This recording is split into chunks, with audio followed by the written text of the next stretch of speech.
அன்பு நண்பர்கள் அனைவருக்கும் வணக்கம். உலகத் தமிழ் அத்துணை நெக்ஸ்ட் ஜென் ஆஸ்ட்ரோ பார்த்து கொண்டிருக்கக்கூடிய தமிழ் வாழ் மக்கள், உலகத்தில் உள்ள அத்தனை பேர்களுக்கும் என் முதற்கண் வணக்கம். செவ்வாய் பகவான் அப்படின்னாலே அதீத வீரன், ஒரு சாதகமான சூழ்நிலை உருவாக்குபவன், எப்பேற்பட்ட செயலையும் தனக்கு நிகராக மாற்றக்கூடிய ஆற்றல் பெற்ற இந்த செவ்வாய் பகவான் வரக்கூடிய 1/6/2024 முதல் மீனத்திலிருந்து மேஷத்திற்கு பயிற்சி ஆகிறார். இந்த செவ்வாய் எவ்வகையில் உங்களுக்கு உபகாரம் பண்ண போகிறார், 12 ராசிக்கும் 27 நட்சத்திரங்களுக்கும் எப்படிப்பட்ட பலன்களை கொடுக்க இருக்கிறாங்க, இதை பற்றி தான் இந்த செவ்வாய் காரகத்துவமான 1/6/2024 முதல் 12/7/2024 வரை ஆக 42 நாட்கள் இந்த செவ்வாய் பகவான் மேஷத்திலே பிரவேசிக்க போகிறார். இந்த மேஷ ராசியில் 3 நட்சத்திரங்கள் இருக்கு. அஸ்வினி, பரணி, கிருத்திகை. இதில் 2 நட்சத்திரங்கள் முழு நட்சத்திரங்கள், கிருத்திகை மட்டும் முதல் பாதத்தை கொண்டிருக்கிறது. இந்த செவ்வாய் பகவான் அஸ்வினி பிரவேசிக்கும் காலம் 12 ராசியினருக்கு எப்படிப்பட்ட பலன் கிடைக்கப் போகிறது? இந்த செவ்வாய் பகவான் 1/6/2024 முதல் 19/6/2024 வரை அஸ்வினி நட்சத்திரத்தில் பயணிக்கிறாங்க. 19/6/2024 பிற்பகல் 2:59 வாக்கில் 8/7/2024 வரை பரணி நட்சத்திரத்தில் பயணிக்கிறாங்க. 8/7/2024 1:56 நடுநிசியிலிருந்து 12/7/2024 வரை 6:58 அன்று மாலை வரைக்குமே இந்த மேஷ ராசியில் 42 நாட்கள் சஞ்சாரம் பண்றா. இந்த செவ்வாய் பகவான் ஆதிக்கம் மிகுந்தவன், ஆற்றல் மிகுந்தவன், போர்ப்படை தளபதியான இந்த செவ்வாய் பகவான் 12 ராசிகளுக்கு எவ்வித பாதகங்களிலிருந்து நம்ம பாதுகாத்து கொள்ளணும். செவ்வாய் பகவான் கொடுக்கிறத எப்படி எடுத்துக்க போகிறோம், அதுதான் விஷயம். நமக்கு செவ்வாய் ஜாதகத்தில் மைனஸாக கூட இருக்கட்டும், பாதகாதிபதியாக கூட இருக்கட்டும், அவர் வலு இல்லாத நிலையில் கூட இருக்கட்டும், எந்த பரிகாரம் செஞ்சு நம்ம செவ்வாயுடைய ஆதிக்கத்தை பெற்று நம் வாழ்நாளிலே இந்த 42 நாட்களாக நமக்குரிய நாட்களாக வெற்றி பெறும் நாட்களாக மாற்றப் போகிறோம். வாருங்கள், பார்க்கலாம், வெற்றி பெறுங்கள். கும்பராசி நேயர்களுக்கு இந்த செவ்வாய் பயிற்சி 3ஆம் இடத்துல ஆட்சி பெறுகிறார். 3லே செவ்வாய் சகோதரனால் யோகம். 3ஆம் இடம் காம திரிகோண பாவம், வெற்றி பாவகம். அது பாதி மறைவு ஸ்தானம் சொல்றான். ஆனால் 3ஆம் இடம் தான் பரிபூரணமான வெற்றி. 3லே செவ்வாய் இருப்பவன் வீரன் அப்படின்னு சொல்லப்பட அதிக வீரன், ஒரு இராணுவத்தையே இயக்கக்கூடிய சக்தி ஆற்றல் பெற்றவன் இந்த செவ்வாய் பகவான். அந்த பாவாதிபதி உங்களுக்கு 3ஆம் இடத்தில் இருக்கிறது. உங்களுடைய சுய முயற்சியால் இப்பொழுது உங்கள் தொழிலை நீங்கள் எடுத்துக்கொள்ளப் போகிறீர்கள். படித்து நீங்களே எழுதி எக்ஸாம் எழுதி உங்களே வேலை பார்க்கக்கூடிய கால நேரம் இது. யாருடைய உதவி எனக்கு தேவையில்ல சார், நான் படித்தேன், நான் எக்ஸாம் எழுதினேன், நான் பாஸ் பண்ணேன், எனக்கு வேலை கிடைச்சிருச்சு அப்படின்னு சொல்லக்கூடிய காலம் இந்த கும்பராசி நேயர்களுக்கு. கும்பராசி நேயர்கள் 3ஆம் இடத்தில் இருக்கக்கூடிய செவ்வாய் பகவானுடைய என்ன ஒரு ராசியை பார்க்கிறார். செவ்வாயினுடைய பார்வையிலே விசேஷமான பார்வை இந்த 11ஆம் பார்வை. கும்பராசியை பார்க்கறதுனால செவ்வாயினால் இப்போ உங்களுக்கு டீஆக்டிவேட் ஆகாது, பாசிட்டிவ் தான் ஆகும். செவ்வாயினுடைய காரகத்துவம் அத்தனை உங்களுக்கு வேலை செய்யும். வீடு மனை யோகத்துக்கு காரகன் செவ்வாய் வேலை செய்யும். உடல் முன்னேற்றத்துக்கு உண்டான காரகத்துவம் செவ்வாய் வேலை செய்யும். உங்கள் உடல் முன்னேற்றம் அடையும். இரத்த உறுப்புகள், இரத்த நாளங்கள் நல்ல சீராகும். இரத்த ஓட்டம் சரியாக இருந்தால் தான் பிபி சுகர் எல்லாமே கண்ட்ரோலில் இருக்கும். இப்போ கும்பராசிக்கு இந்த சுகர் பேஷண்ட்டுக்கு எல்லாம் கொஞ்சம் பெருமூச்சு விடுற மாதிரி ஒரு சூழ்நிலைகள் இப்போ நடக்கும். பரவாயில்ல, என் சுகர் எனக்கு மீடியமாக தான் இருக்குது, கட்டுப்பாட்டில் இருக்குது அப்படின்னு சொல்லக்கூடிய ஒரு விஷயம் இப்போ நடக்கும். ஏன்னா இந்த செவ்வாய் பகவான் 3ஆம் இடத்திலிருந்து அதீத வீரனாக உங்களை செயல்பட வைக்கிறார். எடுத்த காரியங்கள் தொட்டதெல்லாம் தொடங்கும். இந்த 42 நாட்கள் உங்களுடைய வெற்றி நீங்கள் உங்களுக்கு சாதகமாக பயன்படுத்திக் கொள்ளுங்கள். சார் கோச்சாரப்படி தான் எனக்கு 3ஆம் இடத்துல செவ்வாய், ஆனால் என்னுடைய ஜாதகத்தில் இந்த செவ்வாய் தான் எனக்கு பாதகாதிபதி, இந்த செவ்வாய் தான் எனக்கு அஸ்தங்கம், செவ்வாய் தான் எனக்கு வக்கரம், இந்த செவ்வாய் எனக்கு நன்மை கொடுக்கக்கூடிய இடத்துல இல்லை, நீசமாயிட்டார், என்ன வேணாலும் சொல்லுங்க. இந்த செவ்வாய் எப்பொழுதுமே உங்களுக்கு நன்மையை தரக்கூடிய நட்சத்திர ரீதியான ரெமெடி சொல்கிற அதை ஃபாலோ பண்ணிக்கணும். 10 நிமிட காணொலியில் அத்தனை என்னால் பரிச்சயம் பண்ண முடியாது. என்னால் முடிஞ்சது ஒரு நட்சத்திரத்துக்கு 5 பரிகாரம் சொல்கிறேன், வாழ்வியல் பரிகாரம். இந்த செவ்வாய் உங்களுக்கு இயங்குவதற்கு இந்த 42 நாட்கள் இல்லாமல் உங்களுடைய வாழ்நாள் முழுவதுமே இயங்கக்கூடிய ஒரு பரிகாரம். அவிட்ட நட்சத்திரக்காரர்கள் மருந்து உதவி செய்யுங்க, மருத்துவத்தில் ஏதாவது ஒரு உதவி செய்யுங்க, மருந்து தானம் பண்ணுங்க, செவிலியருக்கு உதவி பண்ணுங்க, மருத்துவ முகாம் நடத்துங்க. உங்களால் ஒரு மருத்துவ முகாம் நடத்த முடியும், கும்பராசினியர்கள் மருத்துவ முகாம் நடத்துங்க. ஸ்டாஃப் நர்ஸுங்களுக்கு உதவி பண்ணுங்க. ஊரில் உள்ள நீர் தொட்டியை சுத்தம் செய்யுங்க. எல்லாருக்கும் முக்கியமானது இன்றியமையாத தேவை குடிநீர். இந்த கும்பராசியில் உள்ளவர்கள் இந்த நீர் தொட்டியை சுத்தம் செய்து ஊருக்கு கொடுக்கக்கூடிய நீரை சுத்தமான நீராக கொடுங்க. உங்களுக்கு செவ்வாய் எப்பொழுதுமே நல்ல பலன்களை தருவார். சமீப காலத்தில் நீர் தொட்டியில் மலம் கலந்தது தான் பெரிய பிரச்சனை, பெரிய பெரிய போராட்டங்கள்லாம் வெடிக்குது.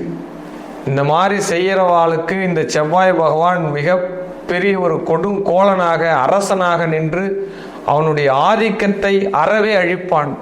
இதுதான் கண்டிப்பான உண்மை. அப்படி செஞ்சவனுடைய இரத்த நாளங்கள் வெடித்து இறப்பான்.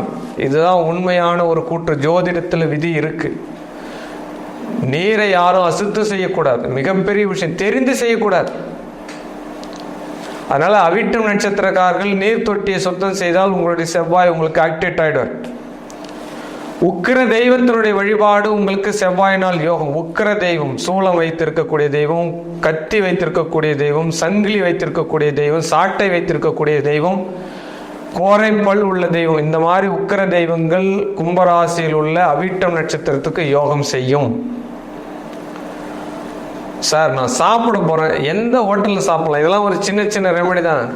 அவிட்டம் நட்சத்திரக்காரர்கள் முனியாண்டி ஹோட்டலில் சாப்பிட்டால் உங்களுக்கு கூடுதல் ஆரோக்கியம் கிடைக்கும். சார் நான் முனியாண்டி ஹோட்டலுக்காக நான் ஸ்பான்சர்லாம் பண்ணல.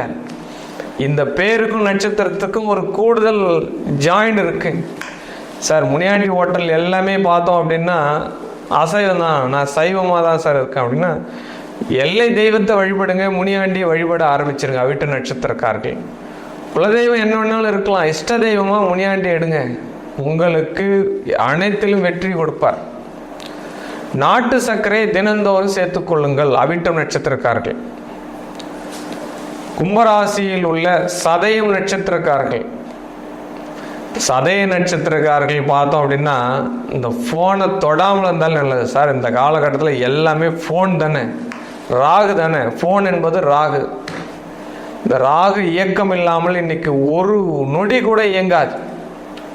சிறு வயது குழந்தை முதல் 60 தாண்டியவர்கள் வரை இன்னைக்கு ஃபோன் எப்படி உபயோகிக்கிறா, எல்லாம் டச் ஃபோன் தான். மேக்சிமம் ஃபோனை கொஞ்ச நேரத்துக்கு தவிர்ப்பது நல்லது. சதய நட்சத்திரக்காரர்கள் முக்கியமான விஷயத்துக்கு ஃபோன் பண்ணுங்க, ஃபோன் பேசுங்க, முக்கியமான பாருங்க, தேவையில்லாமல் ஃபோனை பார்த்துறீங்க. முகநூல், இன்ஸ்டா ஆப்பு எதனால் பிரச்சனை வரும் உங்களுக்கு இந்த காலகட்டம். இந்த செவ்வாய் ஃபோன் ஆப் மூலிமா பிரச்சனை கொடுப்பார். ஃபோன் ஆப் மூலிமா ஏதாவது கடன் வாங்க சொல்லுவார், அதில் போய் மாட்டிக்குங்க. அதனால் ஃபோனில் கொஞ்சம் பத்திரமா இருங்க. பெண்கள், சதயம் நட்சத்திரக்காரர்கள் பெண்கள் ஒரு வாழ்வியல் ரீதியாக கனகாம்பரம் பூவை தலையில் வைத்தால் உங்களுடைய வாழ்க்கையில் இன்ப சுகங்கள் அத்தனையும் கிடைக்கும். கணவன் உங்களுக்கு ஐக்கியமாவான். இது ஒரு சீக்ரெட், பாசிட்டிவ் எனர்ஜி உங்களுக்கு கொடுக்கும். வெள்ளரிக்காய் தானம் செய்வது. சார் சீசன் இல்லையே சார் நீங்கள் சொல்லலாம், இதெல்லாம் வாழ்வியல் ரீதியான பரிகாரம். வெள்ளரிக்காய் தானம் செய்யுங்க, சதய நட்சத்திரக்காருக்கு நல்ல மாற்றங்கள். முட்டைக்கோஸ் உணவுல நிறைய சேர்த்துக்கோங்க. துரித உணவு கட்டுப்பாடு தேவை. ஃபாஸ்ட் ஃபுட்ல சாப்பிட்றத கொஞ்சம் நிறுத்துங்க. சதய நட்சத்திரக்காரர்கள் பாஸ்போர்ட்டை பார்த்தாலே உடனே சாட்டணும்னு தோணும். ஆனால் அதில் தான் கட்டுப்பாடு வேண்டும். சுண்டு விரலில் ஒரு வெள்ளி மோதிரம் போடுங்க, உங்களுடைய வியாபாரம் வெற்றி பெறும். உங்களுடைய செவ்வாய் உங்களுக்கு இயங்குவார். நான் சொல்றது எல்லாமே செவ்வாய் பகவானுக்கும் பரிகாரத்துக்கும் சம்பந்தம் உள்ள விஷயத்தை தான் நான் சொல்லிட்டு இருக்கேன். கும்பராசியில் உள்ள பூரட்டாதி நட்சத்திரக்காரர்கள் மேன்மேலும் இந்த செவ்வாயினால் பல யோகங்களை பெறுவதற்கு பலாப்பழத்தை தானம் கொடுங்க, எள் தானம் கொடுங்க. சார் எள்ளு கொடுக்கலாமா? எள்ளு கொடுக்கலாமா? சனி கிரகத்தினுடைய ஆதிக்கத்தை கொடுக்கலாமா? எள் உருண்டை கொடுங்க, எள் கொடுங்க, தாராளமாக கொடுக்கலாம், தப்பு இல்லை. பூரட்டாதி கொடுக்கலாம். நவ கிரகத்திற்கு எள் எண்ணெய் தானம் கொடுங்க. நல்லெண்ணெய் 1 லிட்டர் வாங்கி நவக்கிரக பூஜைக்கு கொடுங்க. உங்களுடைய செவ்வாய் பகவான் உங்களுக்கு நல்ல அனுக்கிரகத்தை கொடுக்க போறார். உடை தானம் கொடுங்க. வாசலில் ஏதாவது ஒரு குருமார்களுடைய போட்டோ மாட்டுங்க. உங்கள் ஆஃபீஸினுடைய வாசலில் இருந்தாலும் சரி, உங்களுடைய வீட்டினுடைய வாசலில் இருந்தாலும் சரி, புரட்டாதி நட்சத்திரக்காரர்கள் குருமார்களுடைய போட்டோ ஏதாவது ஒன்று குடும்பத்தில் வரணும். இது வாழ்வியல் பரிகாரம். செவ்வாய் உங்களுக்கு ஆக்டிவேட் ஆகிடுவார். காளஹஸ்தி நாதரை தரிசிப்பது நல்லது. கால பைரவரை தரிசனம் பண்ணுவது நல்லது. அர்த்தஜாம பூஜையை தரிசிப்பது நல்லது. முனிவர் ரிஷி வழிபாடுகள் மிகப்பெரிய ஒரு யோகத்தை புரட்டாதி கொடுக்கும். அது எப்பயுமே கொடுக்கும். இந்த செவ்வாயினால் யோகத்தை பன்மடங்கு கொடுக்கும். சங்கூதி வழிபாடு பண்ணுவாங்க சார். நிறைய பேர் பார்ப்போம். நம்ம திருவண்ணாமலை போனால் நிறைய பேர் இந்த சிவபெருமான சங்கு சத்தத்தால் அனுக்கிரகம் பண்ணுவா. ஆக இந்த புரட்டாதி நட்சத்திரனார்கள் சங்குனால் வழிபடுவது சால சிறந்தது. வெற்றி மேல் வெற்றியை தரக்கூடிய ஒரு பரிகாரம். அது வெற்றில பார்த்து தரிசி தாம்பூலம் போடணும் சார். ஒரு மாதத்தில் ஒரு நாளாவது இந்த பூரட்டாதி நட்சத்திரக்காரர்கள் தாம்பூலம் தரிசிப்பது, தாம்பூலம் தரிவிப்பது. அந்த காலத்திலலாம் டெய்லி இரவு சாப்பாட்டுக்கு பிறகு தாம்பூலம் போட்டால், இப்போ திருமணத்தில் மட்டும்தான் தாம்பூலம் கொடுக்குறோம். அது கூட பீடாவாகிப்போச்சு. அதனால் சரியான முறையில் தாம்பூலத்தை போடுங்க. பூரட்டாதி நட்சத்திரக்காரர்கள் சிறு சிறு ரெமடி தான் சொல்லியிருக்கேன், இதை ஃபாலோ பண்ணுங்கள். 3ஆம் இடத்தினுடைய செவ்வாயினுடைய பலாபலன் கல்யாணம், வேலை, வண்டி, வாகனம், மனிதனுக்கு அன்றாட தேவைகளுக்கு உண்டான நிவர்த்தி, நண்பர்களால் ஆதாயம், ஷேர் மார்க்கெட்டால் ஆதாயம், கூட்டு தொழிலால் ஆதாயம், தொழிலால் ஒரு மேன்மை. இது எல்லாம் நான் சொன்ன ஒரு பரிகாரத்தில் ஒரு விதியாவது நீங்கள் கடைபிடிங்க. உங்களுடைய வாழ்க்கையில் ஏற்படும் இந்த செவ்வாயினால் ஏற்படக்கூடிய வெற்றியை தக்க வைத்துக் கொள்ளுங்கள். வாழ்க வளமுடன். சர்வம் சக்திமயம். செவ்வாய் பயிற்சியினால் வரக்கூடிய வெற்றி வாய்ப்புகளை நம்ம இப்போ பார்த்துட்டு வரோம். இந்த செவ்வாய் உங்களுடைய ஜாதகத்தில் பலவீனமாக இருக்கா, பலமாக இருக்கா, எப்படிப்பட்ட சூழ்நிலையில் இருந்தாலும் இந்த சொன்ன பரிகாரங்களை மேற்கொண்டு உங்களுடைய செவ்வாயினுடைய பலாபலன்களை பெற்றி வெற்றி உங்களுக்குள்ளதாக்கி கொள்ளுங்கள். மேலும் உங்களுடைய சுய ஜாதகத்தில் தன்னுடைய வாழ்நாள் முழுவதும் என்ன பரிகாரங்கள், என்ன நட்சத்திர ரீதியான பரிகாரங்களை நீங்கள் மேற்கொண்டால் உங்களுடைய வாழ்க்கை வெற்றி உங்களுக்கு உண்டானதாக்க கொள்ள முடியும். அந்த நாளை நீங்கள் எப்படி வெல்லலாம் என்பதை அறிந்து கொள்ள விரும்பினால் என்னுடைய தனிப்பட்ட வாட்ஸ்அப் குழுவிற்கு பெயர், பிறந்த தேதி, பிறந்த நேரம், பிறந்த இடம் இதை மட்டும் அனுப்பி கட்டணம் செலுத்தி உங்களுடைய ஜாதகத்தை தெரிந்து கொண்டு அதீத வெற்றியை பெறுங்கள். உங்களுடைய வாழ்க்கையில் பரிபூரண சந்தோஷம் பெறுங்கள். ஆனந்தமாய் இருப்போம் அத்தனை பேரும். வாழ்க வளமுடன். சர்வம் சக்திமயம்.